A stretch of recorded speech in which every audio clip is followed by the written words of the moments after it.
Welcome, East Lansing regular city council meeting, September 5th, 2023. We'll open with roll call. Councilmember Brookover. Here. Councilmember Garcia. Here. Councilmember Watson. Here. Mayor Pro Tem Gregg. Mayor Bacon. Present. I'll move excused absence for Mayor Pro Tem Gregg. Look for a second. Support. Moved by Mayor, second by Councilperson Garcia. Any further discussion? Hearing none. All in favor? Aye. Opposed? Motion carries.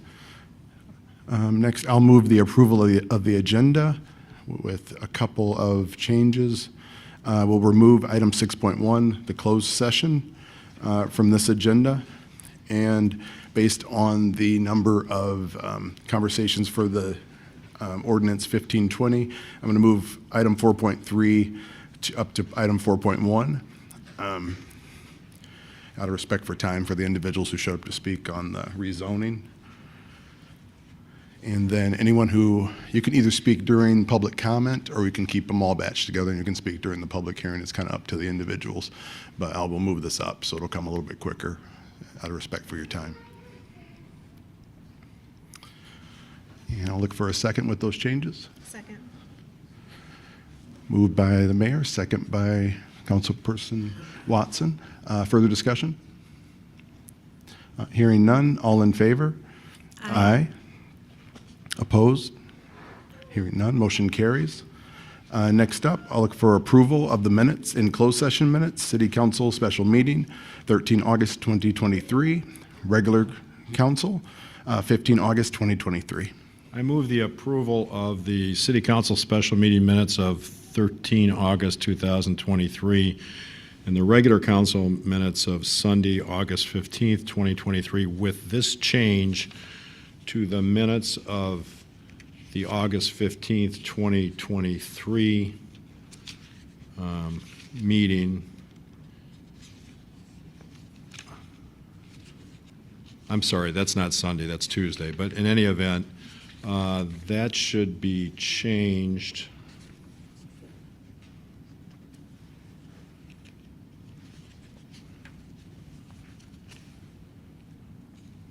I'm sorry, with a change to Sunday, August 13th minutes.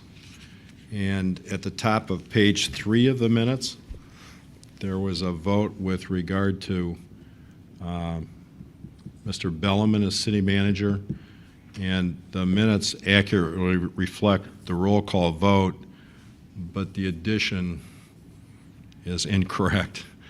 So I believe it should read that there were 3 yeas and 2 nays. Currently it says 2 yeas and 3 nays.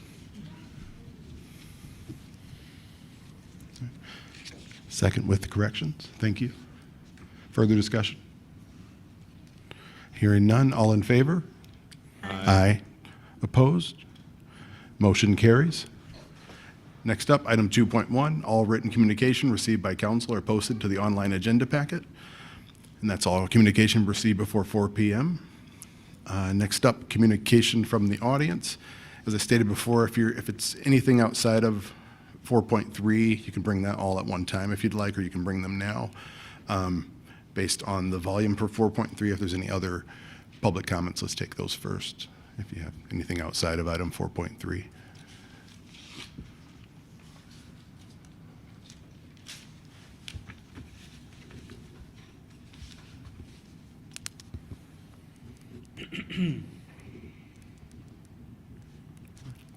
All right, seeing none. Anyone in the online queue? There are no callers in the queue.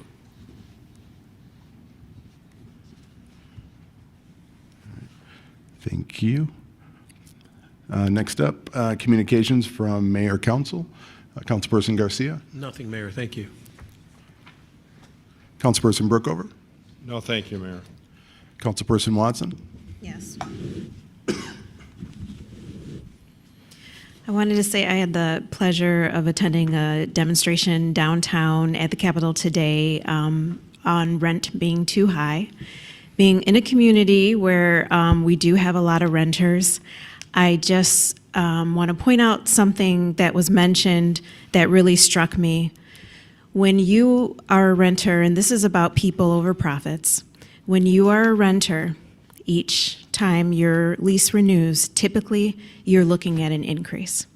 When you own your own home, you are earning equity, and typically you're watching your home price go down or you're able to renegotiate. So sometimes we hear about people wanting to save in order to buy a house, but then when you hear news like that, how feasible is it for people to actually do it? And so the demonstration again is rent is too damn high. It is high throughout our communities, and you're seeing it being explained as being high when a person's income exceeds 30% that's going towards their housing. And so just wanted to let you all know, because again, we have a lot of renters in this community, and it is important that we're thinking about them too in our decision making. And the second thing I wanted to mention is I don't hold office hours, but people email me personally, and people text me and call me personally, and I'm always willing to engage. I've had coffee, lunch, walks, phone conversations, all sorts of great things. And so just want to encourage everyone to know that, you know, I'm out there, we're out here paying attention. And even though I've got a pretty busy schedule, I make space when I can to just hear from people, whether it's you're doing the right thing or you're doing the wrong thing. So thank you. Thank you. First and foremost, just want to welcome the students, all our students, back to school, our high school, middle school, and elementary. Myself and Councilperson Garcia had the privilege of sitting down and talking with Dory and Matt over at the school as they prepared to bring the kids back, and kind of the challenges and changes and the stuff they've been working on. So it was an absolute pleasure to talk with them. We're looking forward to partnering with the Youth Commission and getting their input and providing another outlet for the students to kind of communicate with us and kind of let us know what's going on. We appreciate the partnership and their openness to a lot of the suggestions and just being really open and just really doing a lot to make sure the school year is safe and productive, and just a lot. They just had a lot of stuff going on, and we'll look forward to hearing more with them. And we'll be in full support of everything moving forward with the school district. And then second, thanks to city staff and police and fire coming off of a game weekend, which are very challenging. Reports were low. And things were primarily successful with the welcome back to the students, as well as a game day environment that was really highly amped up, and it was a night game as well, which leaves us mostly sleepless when we have the night games. But for the most part, completely thumbs up, successful city manager, is that correct? I didn't see anything coming. So very high success. Thank you to police, fire, works, and the rest of the city staff for pulling us through a successful first weekend with game days, and we'll continue to prepare and hopefully have a successful season in partnership with Michigan State. That's it for me. City manager report. Thank you. Good evening, Mayor and members of council, members of the public. I too would like to welcome the students back and just say it's good to see the community come alive again and all the vibrancy. Like you, Mayor, I would just say that the student behavior and the things that have been happening here with the extravaganza and football game have gone relatively well, and we're very appreciative of that, and we look forward to a good school year. I would like to acknowledge the closing of the Aquatic Center over the weekend, the holiday weekend, and I rode by and it was packed, and I had an opportunity to talk with our Parks and Rec director, and she indicated that it may have been near record attendance, so it was very well attended, the weather was perfect, and that made for a good weekend. And I just noticed in the audience our new planning and zoning administrator. If you'd like to wave your hand, Landon Bartley, that it's just so that the council members will recognize you and know who you are when they see you. And that is all my comments. Thank you. Thank you. City attorney's report. I have nothing to report this evening. Thank you. Thank you. Next up, item 3, consent agenda.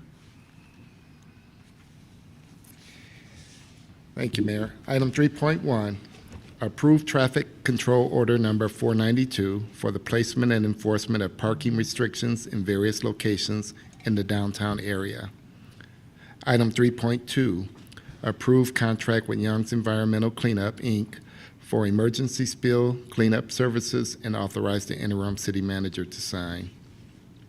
Item 3.3, approve a resolution recognizing the SETSEG Foundation as a nonprofit organization located in the city of East Lansing for the purpose of obtaining a charitable gaming license from the Michigan Lottery Bureau. Item 3.4, approve a mural contract for $30,000 for artist Jasmine Benitez and authorize the interim city manager to sign. Item 3.5, approve a contract with RS Engineering LLC for the design services for the Harrison Road Bridge deck rehabilitation in an amount of $379,018 and authorize the interim city manager to sign.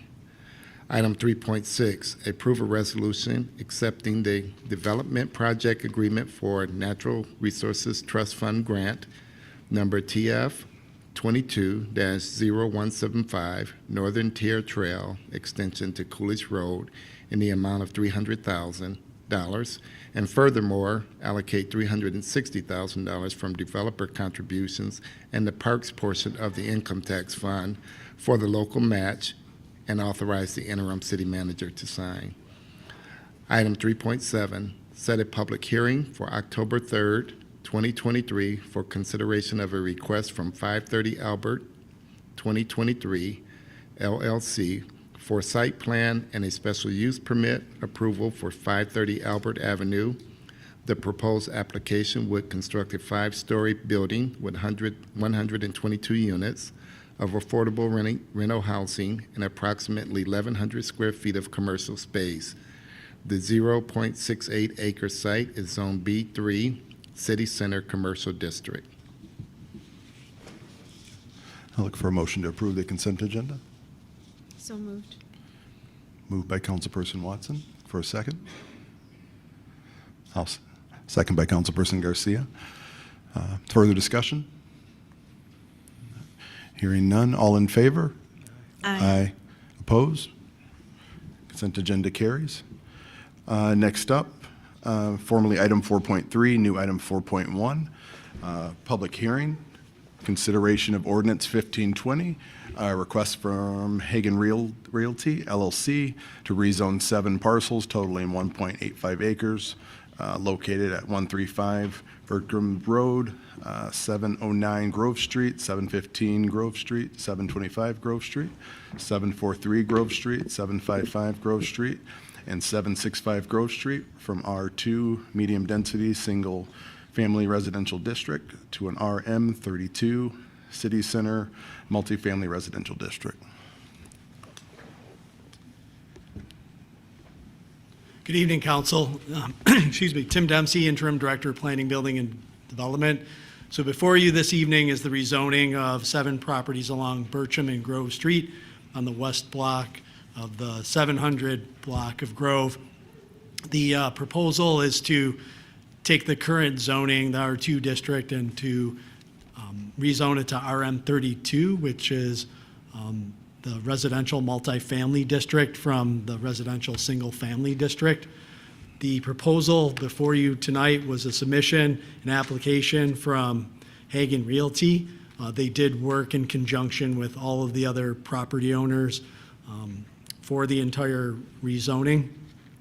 The proposal is similar to an earlier proposal that was done back in 2019 that rezoned the northeast corner of the street. At the time, 710 and 722 Grove were rezoned from R2 to RM32.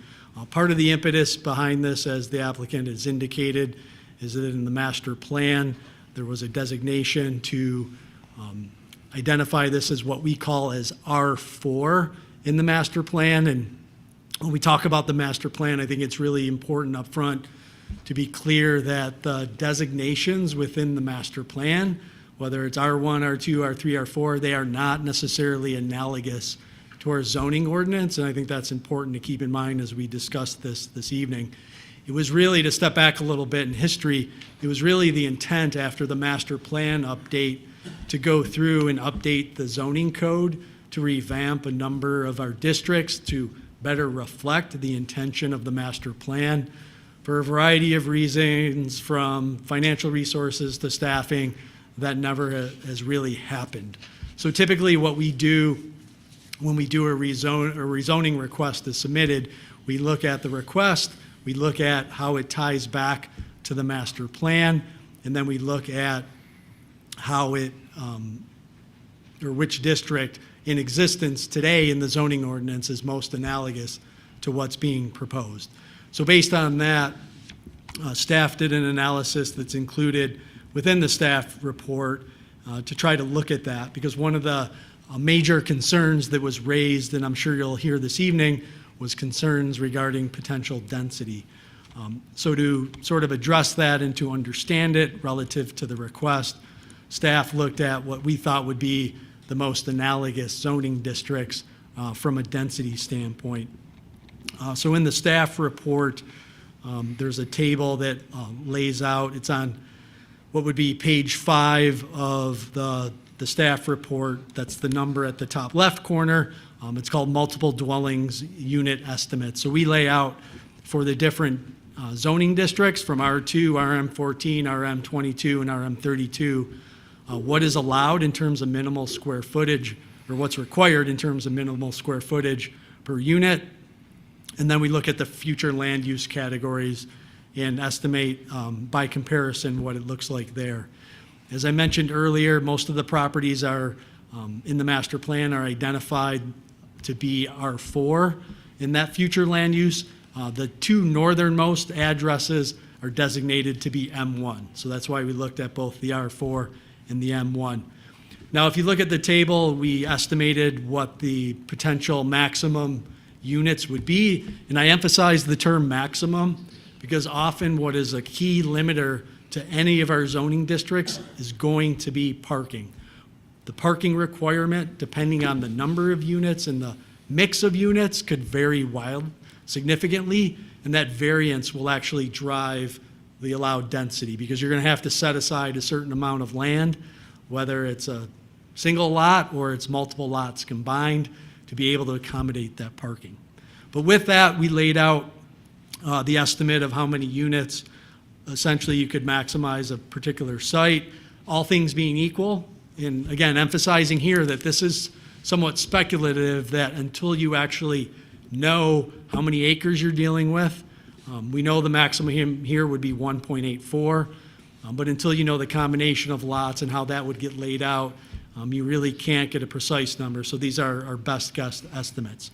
So under a single family district, of course, it would be 1 unit per lot, so a maximum of 7, going all the way up to potentially 101 for an RM32. But again, an RM32 would be greatly limited by parking.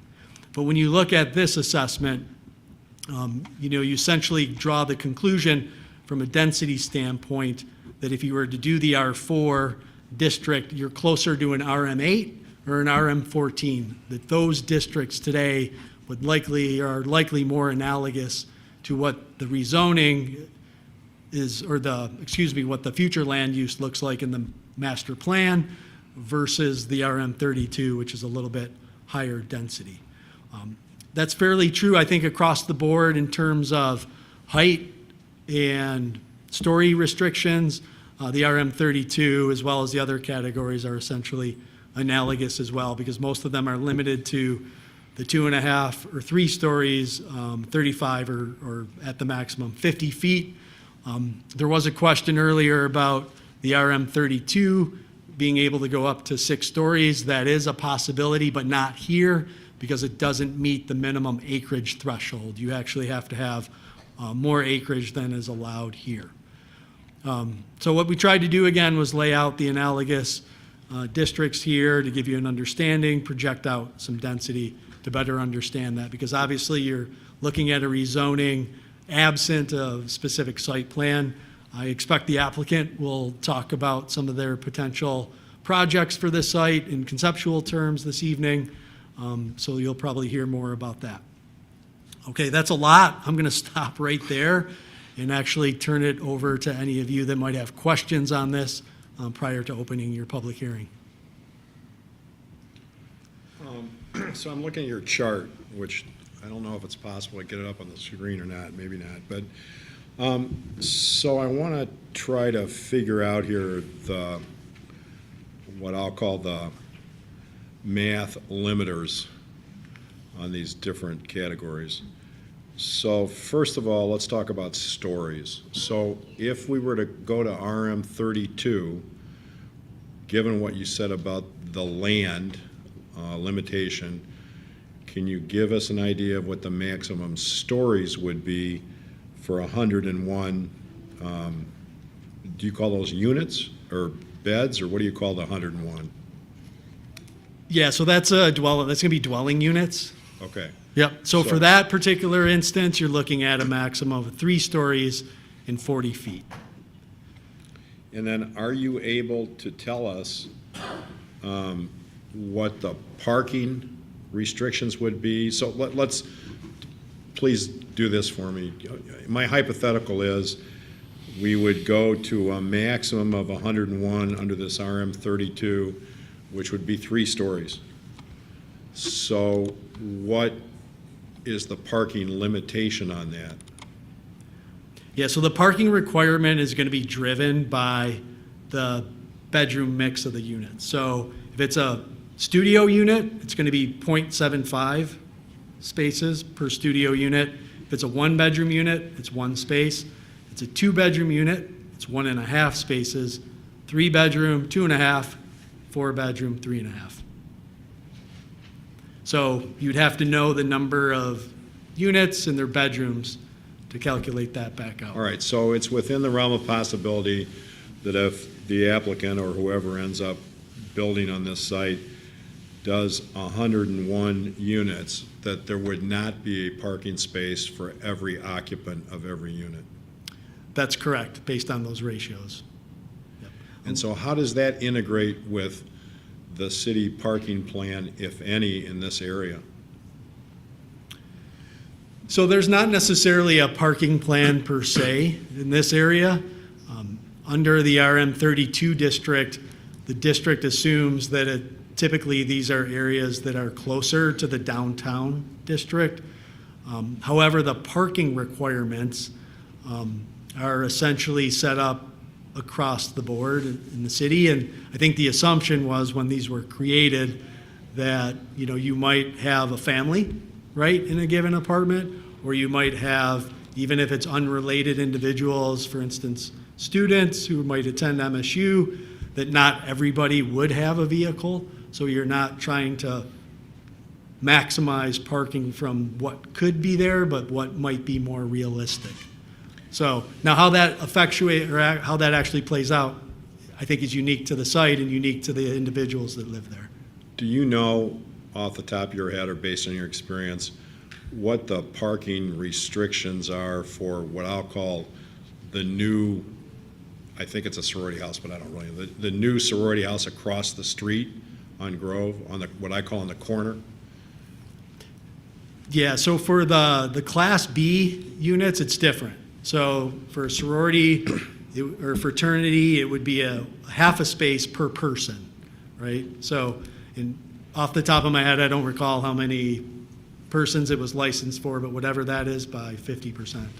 Okay, and then finally, if we went to an RM 32 and the applicant or whoever is in control of the site after this would build to the maximum, which I assume would be 101 occupants, is any of that subject to a special use permit analysis? The special use permit is typically triggered in the RM 32 by the additional density, so if you go above the 3 stories, but because they don't have the acreage here, that would likely not be a trigger for this particular site. So it would be subject to just the site plan review.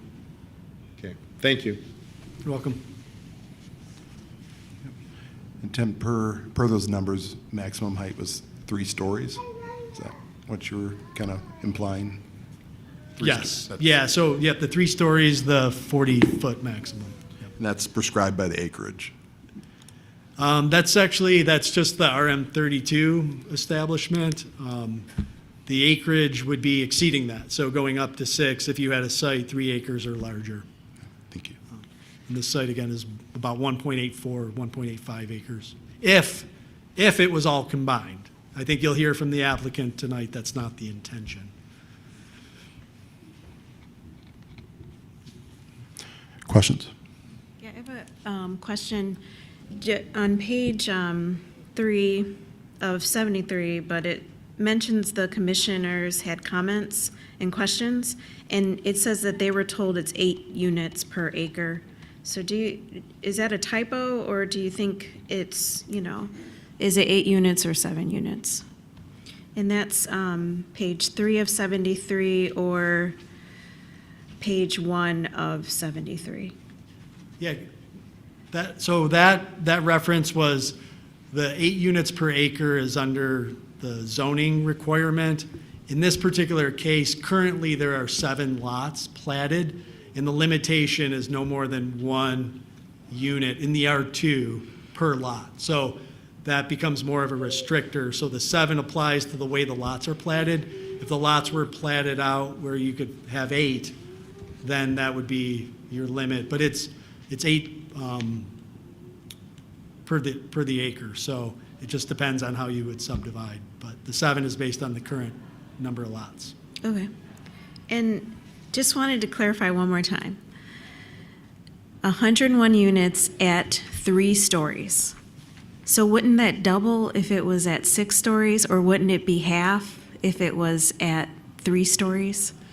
Not necessarily. Again, it's going to be driven by the parking. And as I stated earlier, the challenge here is we're trying to figure out, we're trying to lay out the maximum, right? If all things play out according to setback requirements, you meet the minimum parking, likely what's going to happen is those numbers are going to come down because parking will drive that'll eat up the acreage, so then you run into lot coverage and ground coverage restrictions. And it's really hard to lay out hypothetically because if you don't have an actual proposal in terms of unit mix, it's really difficult. So what we simply try to do is say, okay, what's the absolute maximum? But we're not sure that site could sustain it. Okay. Thank you.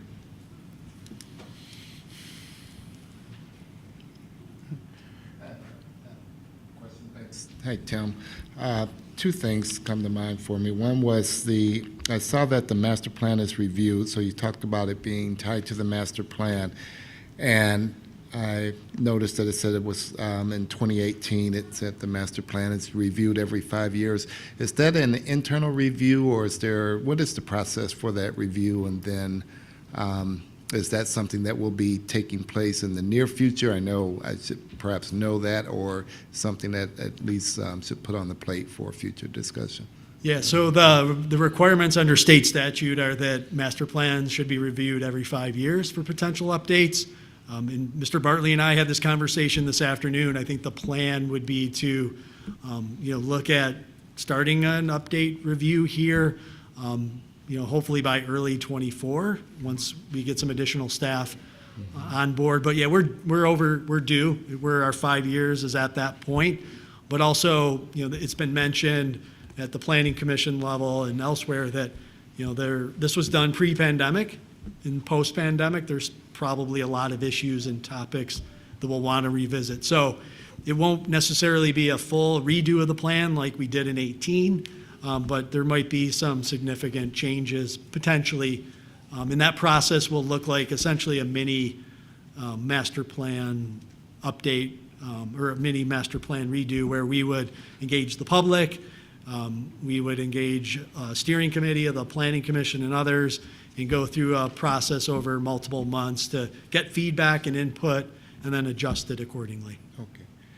And then the second question has to do with the zoning itself. So when it's a question about tying zoning to a particular proposal, because I'm just trying to process if once it's zoned for a particular use, the project could change. Is that not correct? As long as it's consistent with whatever it's zoned for? That's correct. Under rezoning, without a specific project and site plan to go with it, any project or site plan that would meet the ordinance in theory could be approved. The sorority example that I used earlier across the street and questions were asked about, that rezoning came in conjunction with the site plan. And we often see that, but not always. Sometimes we do have property owners who want to seek the rezoning first and then come forward with the site plan later. It just depends.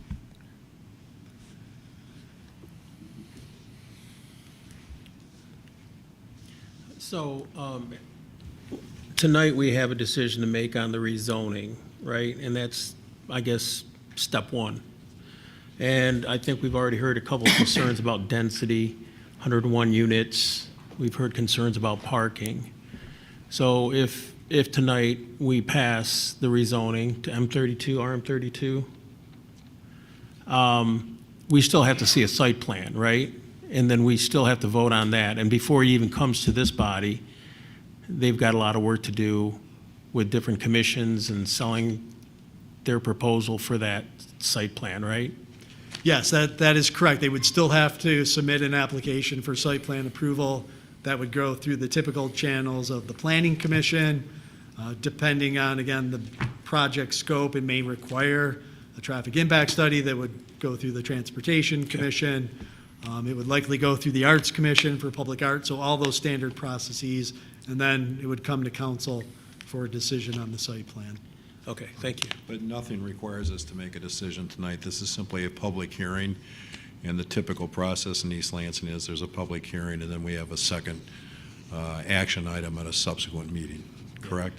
So the city council, you can take action this evening after your public hearing. The Planning Commission is required under their operating rules to have a public hearing one meeting and then take action the second. They can waive that if they suspend their rules. That's not been their practice in recent years, but council is allowed to take action after the public hearing, but you do not have to. Okay, thank you.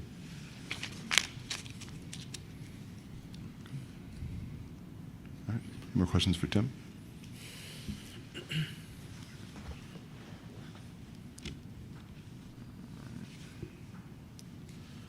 So at this point, we'll open the public hearing. I think I see the Hagens. Did you guys want to go first, and I can go down the list after that? Do you have a comment? Okay. We'll see. We'll go through the list, and we'll come to you. Tim? If possible, I'd like to hear what they have to say. Because we had a meeting last week, see if they've made any changes to their thinking as a result of the public meeting. Is it possible that you guys can go first? Yeah, that's fine. And may I ask, if they do go first, can they go again last, or no? Is this their opportunity? If we can ask questions at the end. Yeah, Okay. go ahead. Good evening. Matt Hagan with Hagan Realty. Thanks for your time tonight. Where to begin? I guess there'll be a lot of public comment following me about the history of East Lansing and this block and the areas around it. My dad has been an East Lansing resident for 76 years, had 5 kids, all went to East Lansing High School. 3 of us are in the business, all live in East Lansing, and currently have 10 kids going to East Lansing Public Schools. So we are not an out-of-town developer. We are homegrown, here to stay, and really take pride in the projects that we've done, and look forward to hopefully doing another nice project here in this location. So there's not anybody more East Lansing than the Hagan family, I can tell you that. I'm about as straight a shooter as you're going to find. I don't know if you watched the Planning Commission meeting or not, but I don't tend to beat around the bushes, and I tell it how it is. So some people like it, some people don't.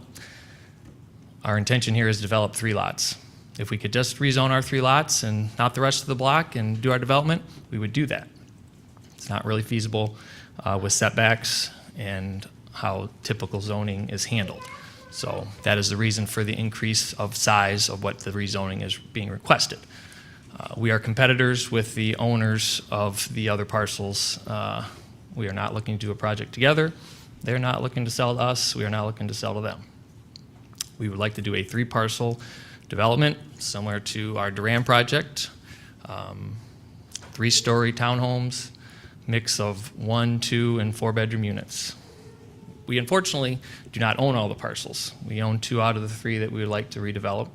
We've invested a significant amount of money to this point. We have the possibility of purchasing that 3rd parcel, but a lot of that, quite frankly, depends on what you guys decide.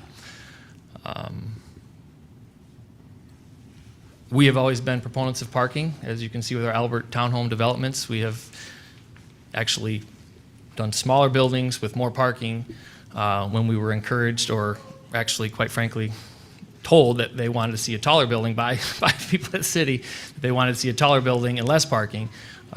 We went the opposite direction. So parking is important to us. Really, this is, the first bite at the apple.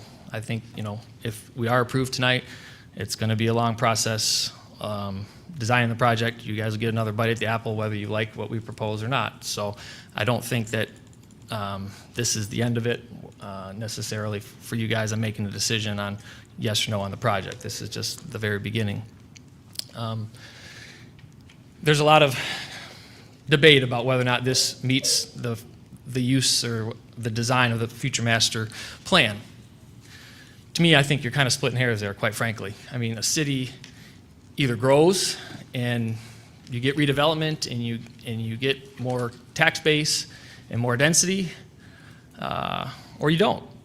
Certain areas of the city, I think, are better for it than others. We are not going into the more predominantly homeowner areas and trying to do a rezoning.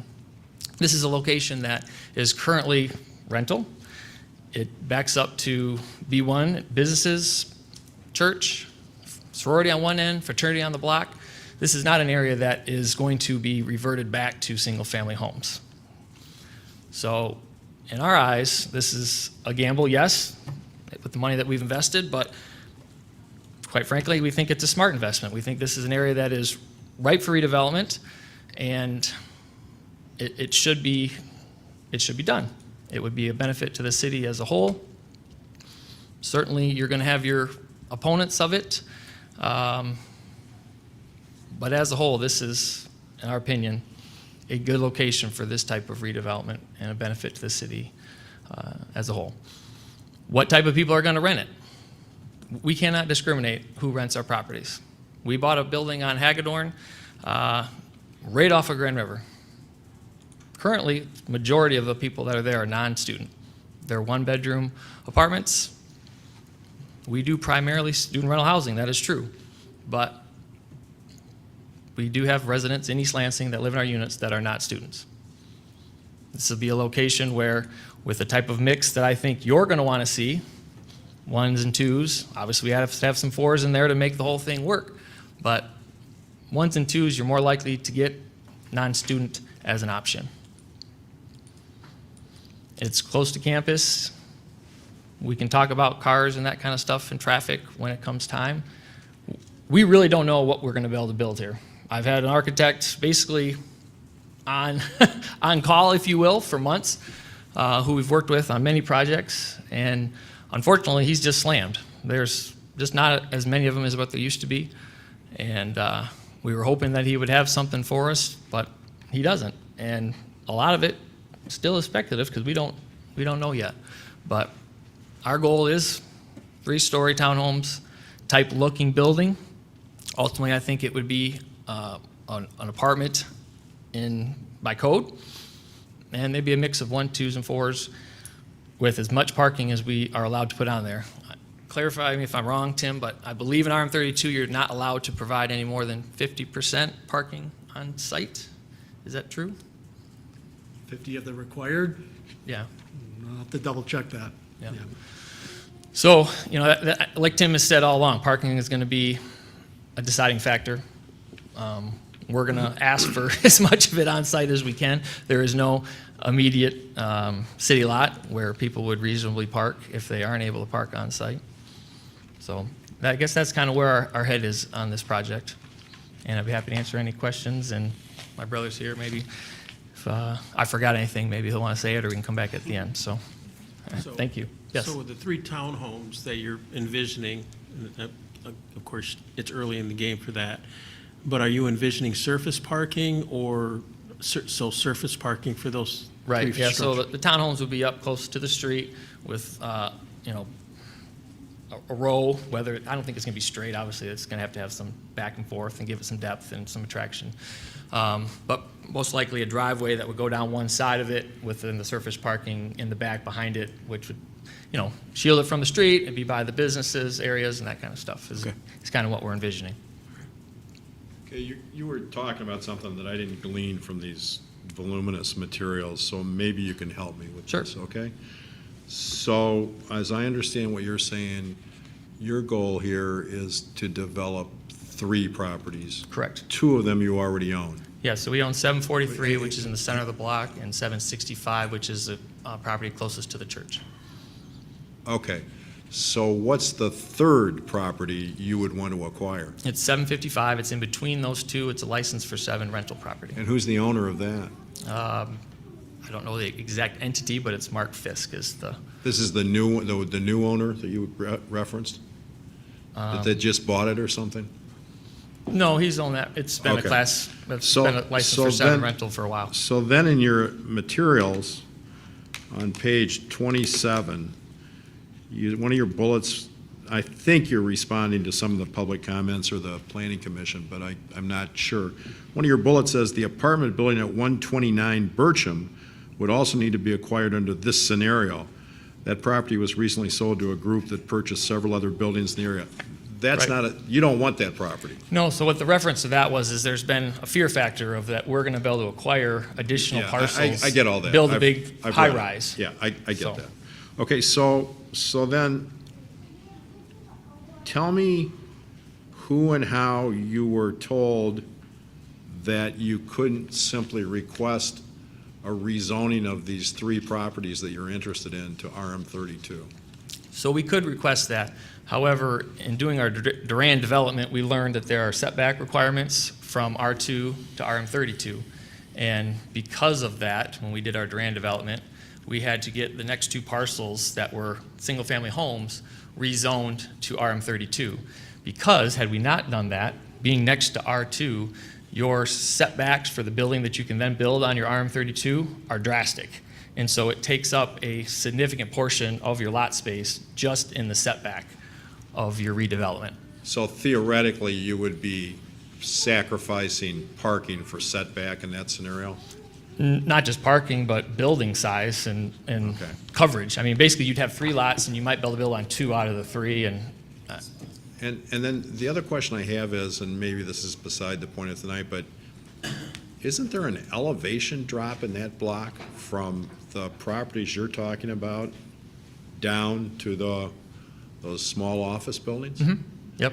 Does that create because I think your dad and I used to walk down there for football practice, and he walked back and I limped back. But in any event, so does that create some issues in terms of construction limitations?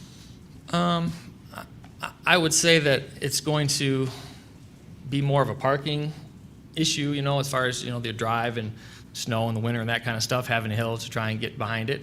You know, the height of the building is measured from the streetscape to the building, and I think then, you know, that building will be built into that hill with somewhat of a walkout on the backside.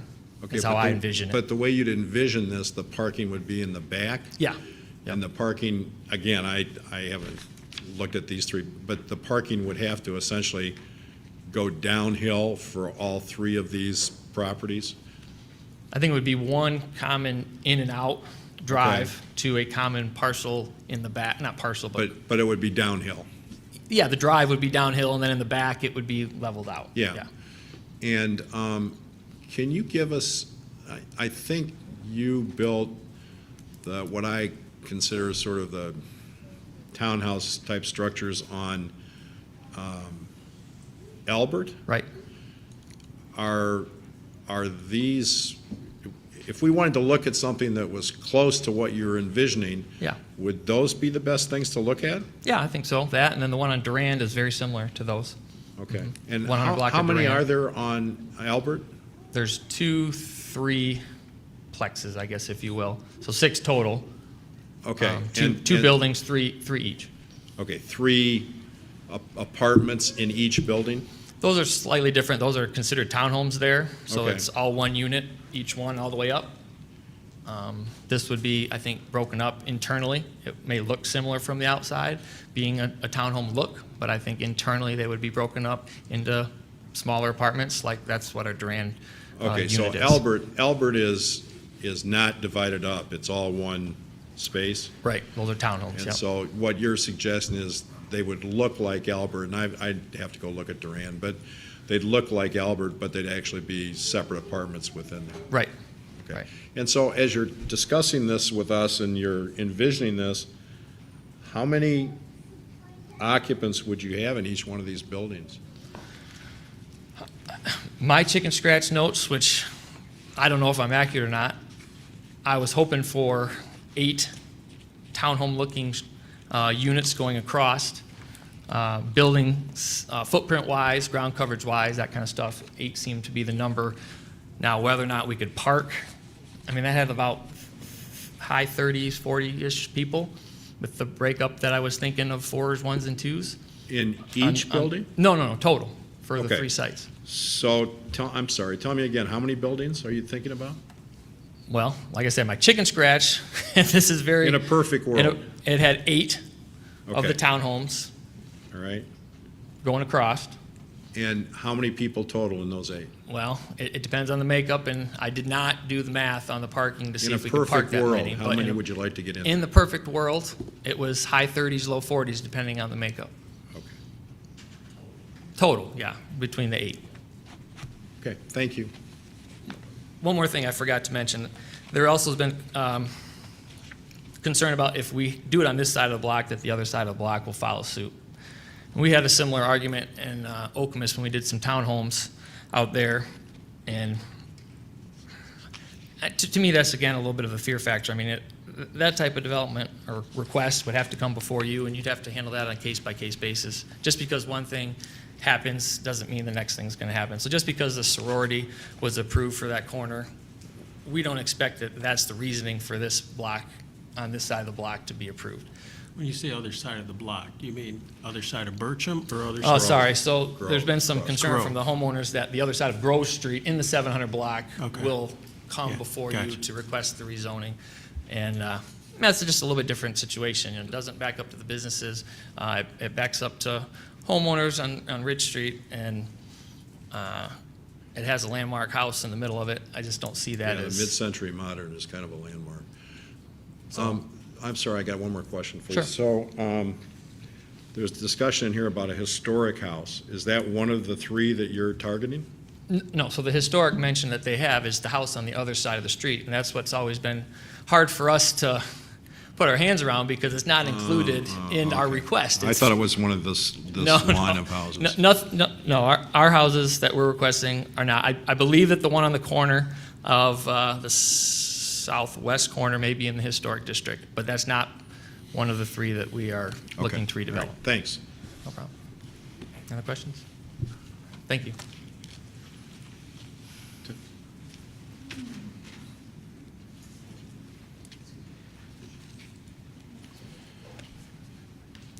And I'll just have, you guys can kind of step up one by one, just state your name for the record. Okay, because it's a big yep. pile. Was I the first one to go on there? The Yep. thing there? Okay, yeah.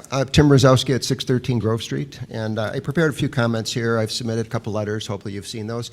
You're going to hear a lot of opposition to the project from the neighborhood, so I'm not going to repeat most of those points. I have some special points. I appreciated the comments that Councilmember Garcia made and Brookover, and then also I wanted to address this at the public at a public meeting, City Council, a couple of meetings ago. Mayor Pro Tem Greg said that in response to one of the projects that was proposed, that once a project meets all the zoning requirements, there's relatively little council can do to deny it. So you seem to think that there would be a second bite at the apple. So if the rezoning was passed, then there would be this other opportunity. But I think maybe that other opportunity, if they met all of the rules and requirements, would be a little bit off. So maybe not our second real chance to do anything. Also, you asked about, or a couple of you asked about sort of the height of the building, and I think I was the first one to propose or to talk about that at the Planning Commission meeting, where if the project was reconfigured with additional land, they could actually get to 6 stories. So it's not so far-fetched. We've seen some churches, for example, fold, and Plymouth Congregational. So it's not impossible that other properties couldn't ultimately be configured with this site, and if they did that, they could get to 6 stories. So we only have, the applicant, I think, first proposed in April. That's a long time to come up with a plan. I mean, this is, as an architect, I know how long it takes to prepare, a site plan in a building plan. So, I believe Matt and Kevin that that's what they want to build. But the point is, the zoning runs with the property, and once it's zoned, anything is up for grabs there. So I want to make a couple of comments. Several of the council members have commented in the past that preserving neighborhoods, having a diversity of housing stock are important priorities in East Lansing.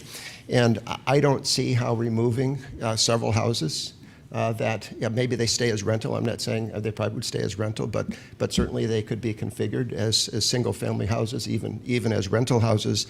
I don't see how removing them and building another apartment building, which we have many of in East Lansing, how that is fostering diversity or how that is enhancing the neighborhood. So I think the advantages or the benefits go purely to the developer. The developer purchased one property about a year ago, or maybe a year and a half ago. During this process, during the summer, they purchased the second property, the All Saints property, 765. They bought them on speculation that City Council will change the zoning. Just recognize that if you don't rezone it, their property rights are exactly what they've been. They don't lose anything. They're not diminished in any way. They can do exactly tomorrow what they could do today on their property. So you're not really removing any rights by not rezoning this property. I've made some comments that I think the master plan is out of date. I was happy to hear that there's maybe a process to update the master plan. There's really no reason. Well, first of all, the master plan, was developed in a different time. We've had a lot of apartment projects, other developments in East Lansing since that time. Our city is different than it was, and I think it is time to relook at it. At the Planning Commission, as you know, there were 3 votes for it and 3 votes against it. The 3 votes, one of the people who voted for it had made no comments whatsoever, so we don't really know where his thinking was in terms of why he voted for it. The 2 people who did vote for it were involved with developing the master plan, and it came across to me that they were a little bit defensive, that they were unwilling to admit that maybe conditions were different in East Lansing than they were. Remember, that process started in 2013 and went through 2018. So maybe things over that 10-year period from 2013 when it was initiated have changed a little bit. So they seemed unwilling to recognize that, or perhaps that there was an oversight in the plan that it was developed. I have some other comments, but I just wanted to, well, I don't go to this analogy, but because I don't think I have enough time, but one of the things that Councilmember Brookhover picked up on, I think, is that and Mr. Dempsey. 30 seconds remaining. All right, Mr. Dempsey, you referenced this. You said that the master plan doesn't really list any analogous uses, but it actually does. So the only references on this property are RM8 and RM14. RM32 is a stretch way beyond what the master plan. If you think the master plan is the best thing since sliced bread, and it's 100% perfect and it's 100% valid, this plan or this concept does not meet the master plan because RM32 is never referenced in the description of R4. So I'll stop there and take any questions if you have any. Thank you. Okay. Betty?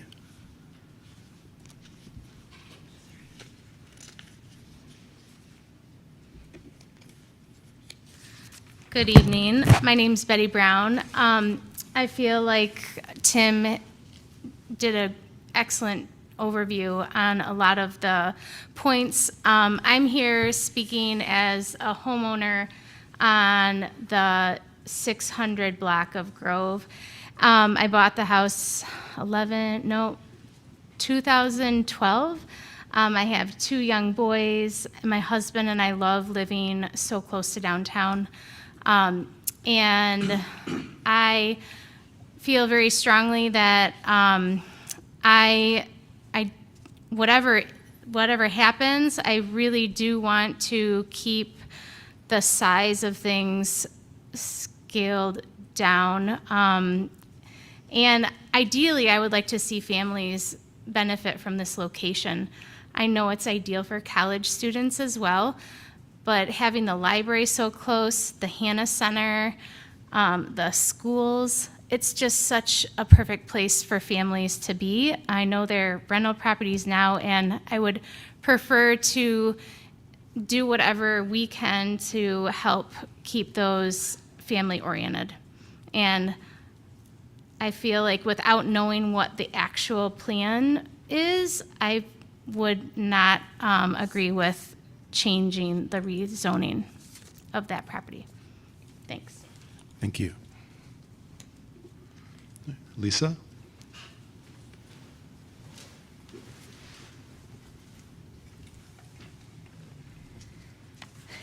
Hi, my name's Lisa Hominick. I live at 222 Ridge Road. I sent a letter to council. I hope you all got to read it. I won't rehash it here. I just want to reiterate my opposition to this rezoning. Once you rezone from single family, it's really hard to go back. You've heard a lot of scenarios. I was one of the ones that brought up, well, what about the other side of the street? Okay. I would just like you to keep in mind the negative effect of increased density in a block and what that density has, what kind of effect that has on young children and seniors that are trying to age in place with more traffic. So I would oppose this. Thank you. Thank you. Josh? Hi, Josh Ramirez Roberts. I'm here on behalf of the Bailey Community Association. We also sent a letter that should be in your guys' packet. So the BCA strongly opposes Ordinance 1520 to rezone these properties, with the BCA voting unanimously against this rezoning. The housing study does not support this type of rezoning in the Bailey neighborhood, and the need for student housing within the Bailey neighborhood has already been satisfied according to that housing study, especially, as Betty stated earlier, the proximity to valued community resources such as the Hannah Center and our schools, along with the library. We believe that increased housing density should be focused outside of the student market and that this area should be maintained for families. Additionally, it is troubling that this rezoning request provides no site plan, leaving us to rely upon words alone. We'd also like to state our support for Tim, Deborah, Betty, and all our other neighbors who have come out to voice their opposition to this rezoning request. Please vote no on Ordinance 1520. Thank you. Thank you. Conrad? Conrad Hittner, 639 Kedzie Street. Some of you may know me as a one-time officer of the Bailey Community Association. I'm not here in that capacity this evening, just speaking for myself. Council's being asked, to my mind, to upzone this property with really inadequate information. That's been touched on by a number of folks. I don't doubt the Hagans when they say this is their plan for whatever parcels they ultimately come in control of. I would suggest to you that you probably have a pretty good look at what they do based on the photographs that they presented as part of their submissions. The townhomes on Albert Street are, I think, probably more likely their preferred solution. They're 7-bedroom units. It minimizes, frankly, the number of kitchens that are kind of expensive to produce that have to be plumbed into those buildings. The buildings on Durand Street were built and fractionalized as a result of, I don't know, whether it's a special use permit or ordinance that followed the creation of the Albert Street properties when previous councils had limited the ability of developers to put that many bedrooms into subsequent developments. And so they broke up those buildings into smaller chunks than they might, I think, otherwise have preferred to do. Those buildings have not been problematic, but they are what they are. They're undergraduate student housing for groups of 7 kids who don't have a whole lot of interest, ability, or inclination to do a whole lot of fancy cooking on their own, and they can split the kitchen's use between the 7 of them, and that's what they do. And they're a nice income revenue generator in the process. But you don't know anything about what CRMC, who owns these properties, or Mr. Fisk and Ms. Byram would do with their properties. They had been conspicuously silent. No plan, radio silence. We don't know what they're going to do. They could sell their properties to others whose plans we won't know until they parachute in. All this does is convey essentially additional property value to landlords who haven't done anything or haven't told you anything about what they're going to bring to the city as a result. It seems to me like you ought to know what's going to happen to the land that they're being asked to have additional license to use. And failing that, I suggest this shouldn't go forward. Last point, all the landlords at this point, the housing study really supported this, that we're saturated with housing to meet student housing needs across the city, the township, Lansing Township, into Lansing. Everywhere MSU students live, we have plenty of capacity. Maybe not at price points that everyone would like to have, but it's out there. This housing, likely to be student housing, isn't going to affect price point availability, and all it's going to do is be another step in the battle between landlords as to who gets the market share of the student market.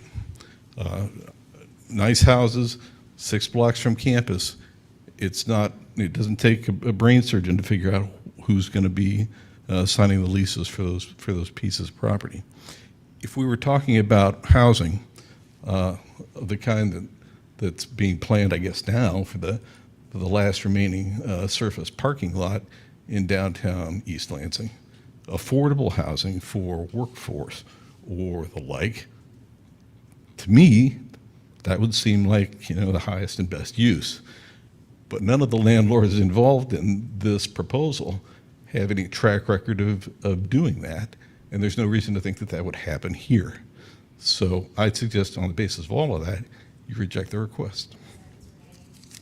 I'm done. Thank you. Peter?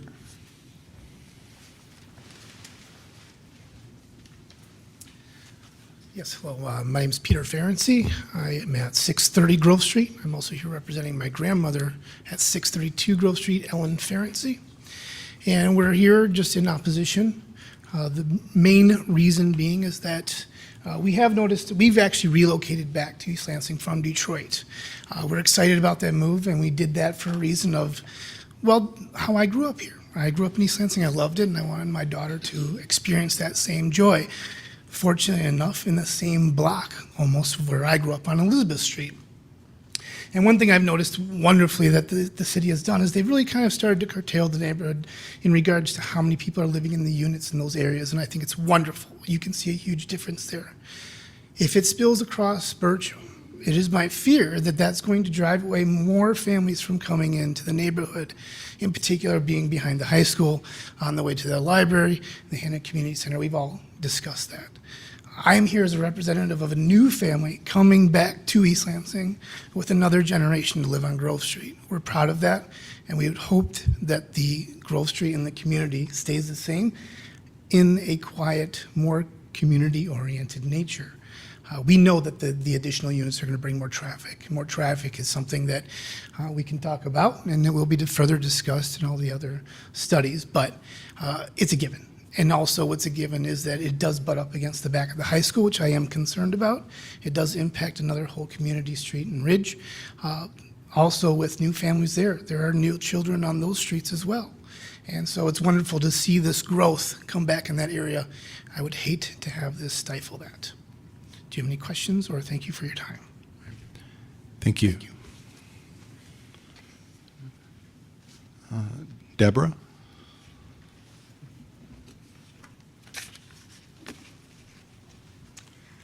Good evening. I'm Deborah Ann Stewart. Our Stewart family letter is in support for maintaining College Grove as a historic district by maintaining the current R2 single-family zoning in the 700 block of Grove, and therefore denying the rezoning of 7 properties to RM32 in the 700 block of Grove Street. First, thanks to East Lansing Council members for being active listeners and their voluntary service to the East Lansing community. We know that our father, Roger Stewart, spent many hours researching and discussing with residents when serving on East Lansing board and commissions over a 15-year period, one of which was the Rezoning Planning Commission. We write and speak to you as some of the persons, along with our neighbors, who are most affected by your decisions. We've grown up, studied, taught, researched, and lived in the College Grove area for over 60 years. During this time, our family members and I have paid taxes to the city of East Lansing and chosen to reside in the location due to walking distance to schools, the university where we work, and the libraries. The area continues to be ideal for families and young professionals. There is no reason to rezone 7 of the properties identified in the application.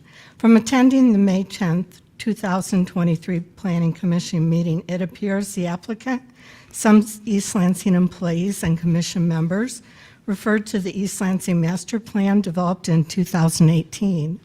It is important to note at this time, much of the master plan is unapplicable since so many new apartment buildings and housing units have been built since the plan was designed. A need no longer exists. Also, the master plan is a working guide, not a decree.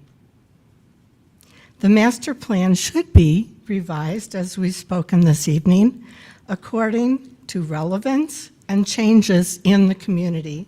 It is significant the 2018 master plan had little input from many of the residents in the historic College Grove area here tonight. It is also relevant that persons planning and the council members review the Historic Preservation Code of the City of East Lansing to further the character and composition of its neighborhoods.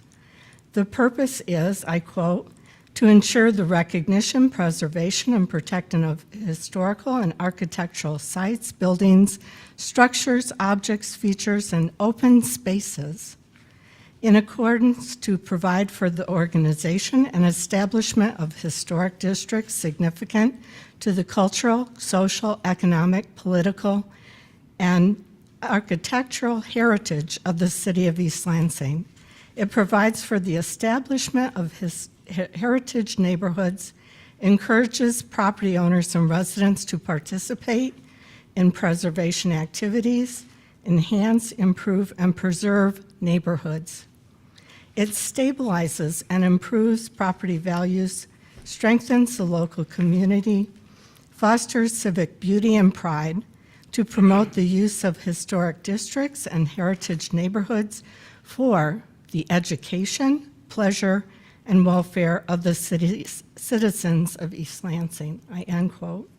Most concerning is the fact that rezoning to RM32 allows for many more uses than what is addressed in the application. The applicant could consider other more appropriate locations. In closing, there are no benefits to rezoning or demolishing single-family homes on Grove Street for the benefit of a developer rental company in order to overbuild in the existing historic neighborhood. One of the 7 properties is a historic home. It will lower property values of longtime tax-paying residents.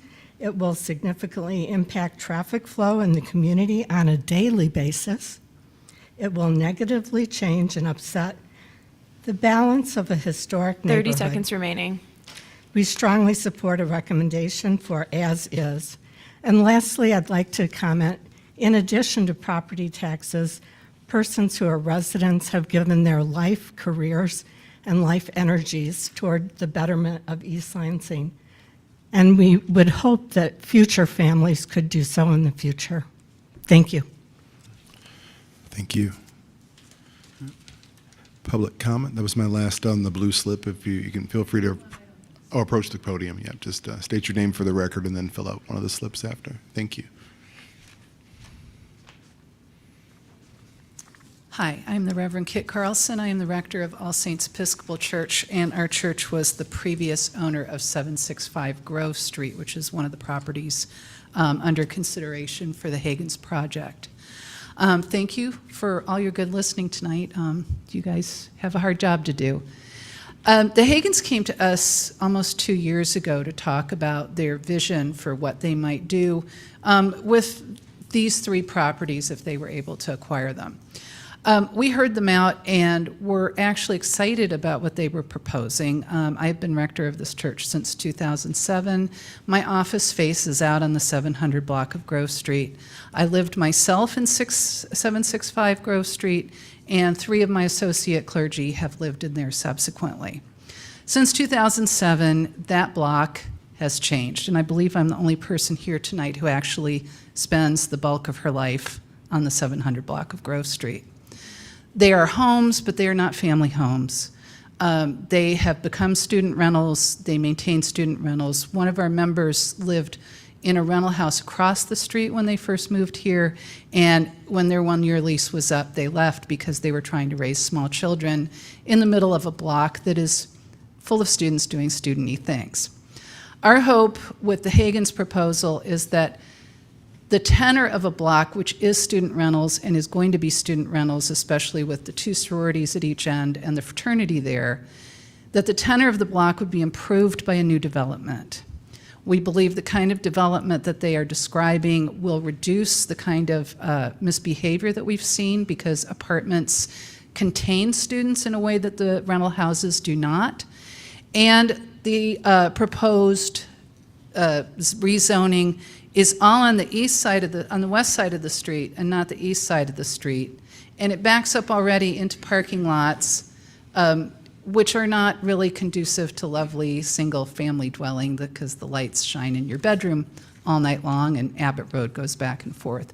So I think what they're proposing would enhance the quality of behavior, the appearance, and the general tenor of life on the 700 block of Grove Street. And so I would encourage you to consider their request. Thank you. Public comment?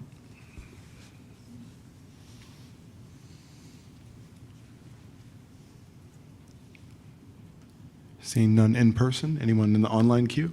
No callers in the queue. One more past public comment. Any questions back? You said you'd leave space for the developer on the back end. Did you have any additional questions or comments? Can you tell me what year each of the houses was built? Personally, I cannot. I mean, I know the house that we bought at 743 was built by the Gibbs family, and we managed property for their family, and that's how we became involved in it and purchased it. The property on the southwest corner there is, I believe, a historic home on Bircham. The next property is a fraternity, and then rental up until the property 765 right before the church. So unfortunately, I cannot tell you the dates. So the historic home that you're referring to now, and that one of the people in the audience referred to, is that house that's on the corner that faces Bircham with the porch that's a rental and frequently has people sitting on the porch and, I don't know what you call it, a pong table out in the front and all that sort of stuff? Is that the historic house we're talking about? I believe it does face Grove, most likely. I mean, it's on Bircham and Grove. It's south, or excuse me, it'd be the northwest corner then, I guess, of Grove and Bircham. So you've got the yellow apartment building on Bircham, and then it's right to the east of that apartment building, I believe. On the corner? On the corner? I think you're thinking a couple of properties along Bircham. Okay, thanks.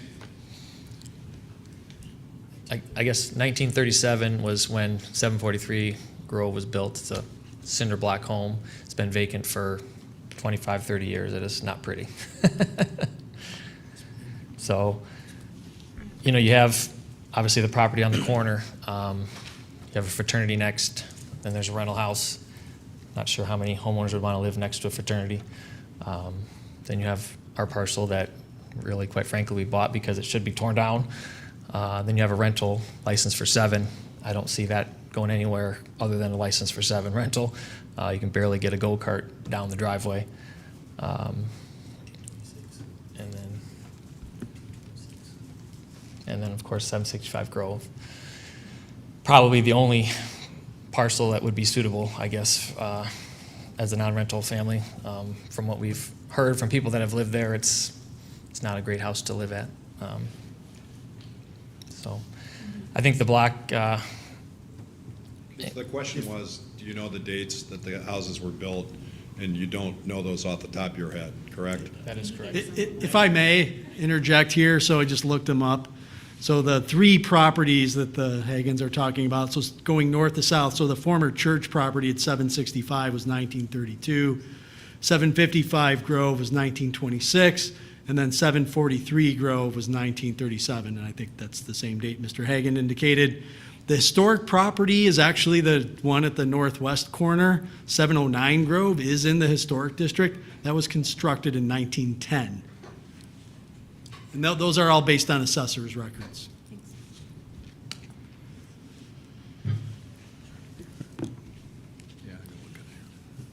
Further questions? Thank you, guys. Just one thing to touch on, you know, appropriate location. You know, we do own properties in the 500 block. Some days embarrassed to say that those are our properties, considering the war zone that it looks like with the trash, the partying, and some of the stuff that goes on there. We do own 3 parcels in there. Unfortunately, those are historic district houses. If you look at some of the apartments along Bircham, apartments that we have built, that noise and party level just goes the other way. I mean, look at Masonic Temple on MAC. You've got a nice building there. And then just north of that, another war zone. You know, eliminating some of those type of bigger, you know, rental properties, I think could help out some of the noise and partying that you're referencing. In the 400 block of Grove, another area of a lot of stuff that goes on. We own the Dean, which we just recently remodeled. It's a 3-story apartment building. I would beg to find a noise violation, party litter, all the stuff that comes along with some of these houses that I think some of the concern is with. To agree with what she had said was it kind of contains them and provides nice housing for them as well. So other than that, that's all I have. Thank you. Thank you. And with that, we'll close the, let's see. We'll close the public hearing at this point. Does that generate any further questions for Tim? Yeah, I think I'd recommend Would I recommend or move? I think with the density of, and some of the stuff we just received today, can we move this? Tim, would this impact anything if we move decision-making to we have a full, the 19th? No, it's definitely within your purview to do that. And if I may just clarify two things that did come up.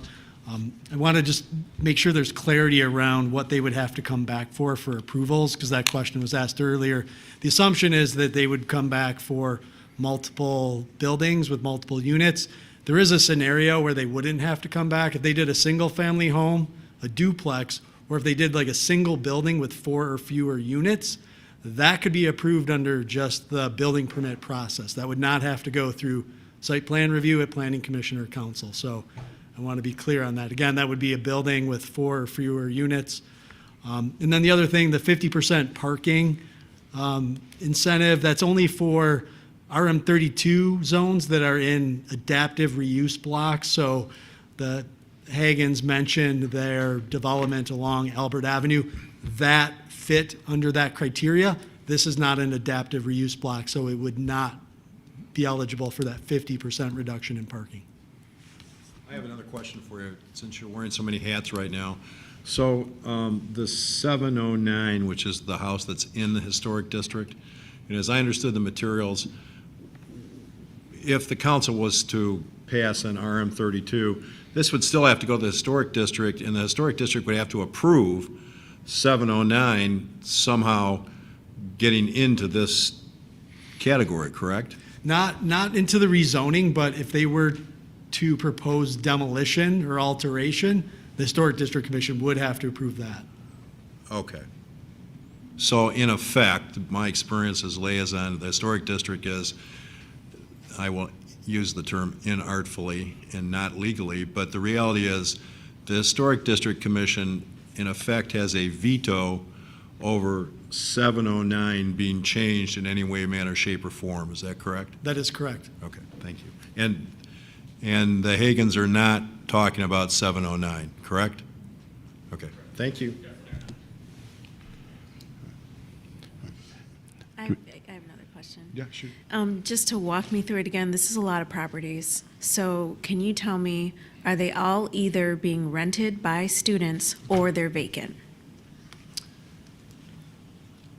Yeah, that is my understanding, that right now there's 2 vacant and the remainders are all actively being rented.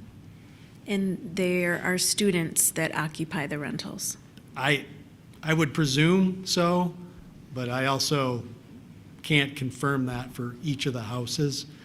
But I would, for the apartments and for the fraternity, in those cases, I think we can be pretty definitive. One has a swing set. Yeah, and that would be a good example of one I can't speak to.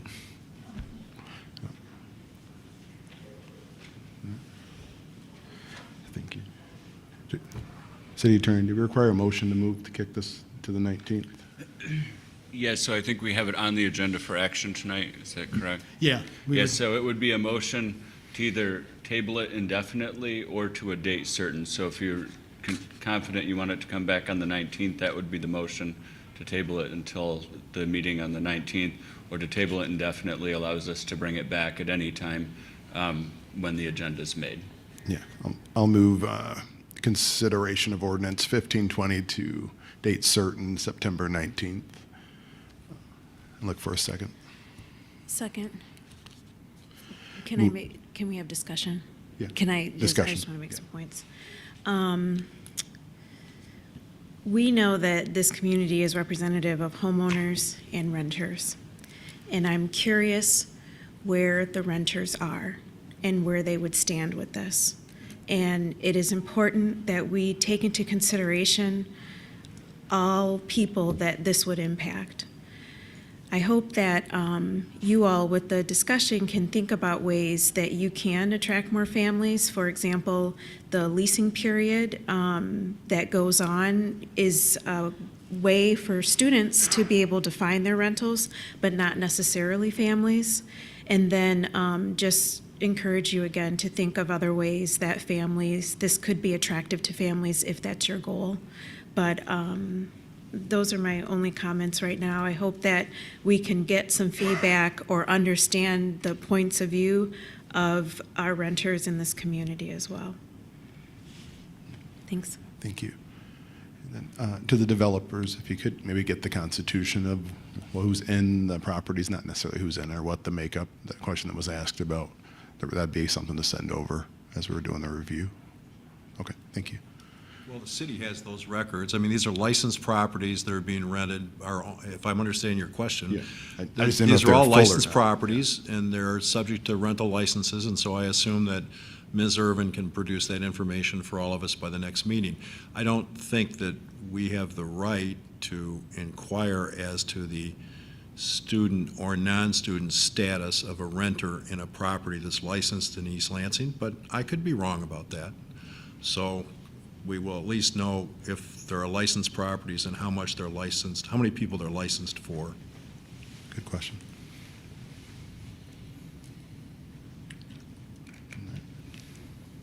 All right. Further discussion? All right, hearing none, all in favor? Aye. Aye. Opposed? Motion carries. And thank you all for the input. Next up, item 4.2, formerly item 4.1, consideration of sub 2 acre wetland located at 2680 East Lansing Drive in accordance with ordinance 49-14. I may ask council, does anyone need a break? No. Push. I got it. Okay. Can we take 5 minutes? Yeah.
Welcome back.